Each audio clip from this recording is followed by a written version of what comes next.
My name is Todd Graham, and I've been trucking, working on 26 years.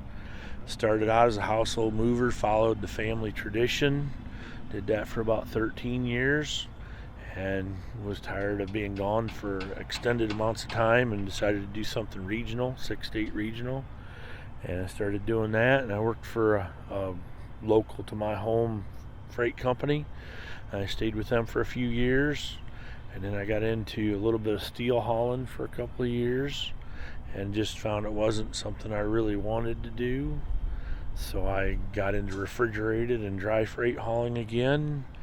I've got a couple of trucks, and I try and keep one driver busy and myself, and just out here trying to do this job safely and make a good living for my family and I, and trying to make a little bit of a difference out here in the driver safety and get us a little flexibility on our hours of service and freedom that we all started this business for, or started into this business, because most of these guys out here don't want to work a 9-to-5 job or an 8-to-5 job.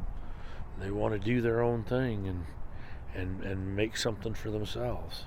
You have to have regulations, but at the same time, you can't just work on a regular set schedule like a factory worker or office personnel. You've got to be able to adjust as your body needs, weather conditions, loading and unloading time and condition. I would like to see even more flexibility with it, but yet still keep things safe out here. I don't want to work long days. I don't want to work 20 hours a day. Who wants to work those kind of hours?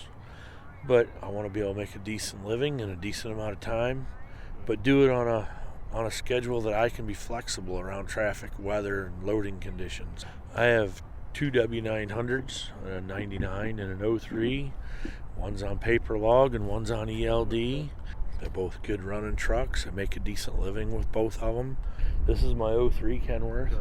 It's got a 500 ISX Cummins with a 13-speed. I've got an APU on it to save fuel and to save on emissions. I don't have to idle it at night and stay warm or cool, whatever I need to do. I have a refrigerator in both trucks. I have quite a few amenities to make life easier out here. A small television set, the refrigerator, an inverter to run a coffee pot, a small microwave, a cabinet to keep some groceries and stuff, so that when I used to run out west, you had to carry food with you in the wintertime, because if they shut the road down, you might be there 24 hours, 36 hours. You had to be able to survive on your own. You had to be self-sufficient. So I try to make sure I have those kind of things in both trucks. Tools, things to get myself going if I have a problem on the road, and just little simple things that make you comfortable. CDs, good stereo, XM radio, things to make life comfortable out here. I do probably 80% of my own repairs and maintenance. If I have a truck that's not running, if I need one maintained or rebuilt, and I have another truck that I can get into, I get into that and keep working while the other one's being done. Bought this truck. It was a Kenworth option package, the Glory and Pride. This is the only one I have with it. I don't know all the options of that, but I know that this truck came with heated leather seats, which my other truck doesn't have, and a higher output heater, and other than that, I really don't know of anything on it that's different than my other truck. Just cleaned it up. It was a little dirty when I got it. It wasn't in terrible shape. Tires, brakes, normal maintenance.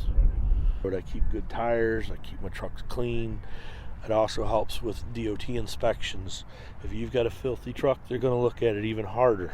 And if you have a filthy truck, usually you're not maintaining your truck.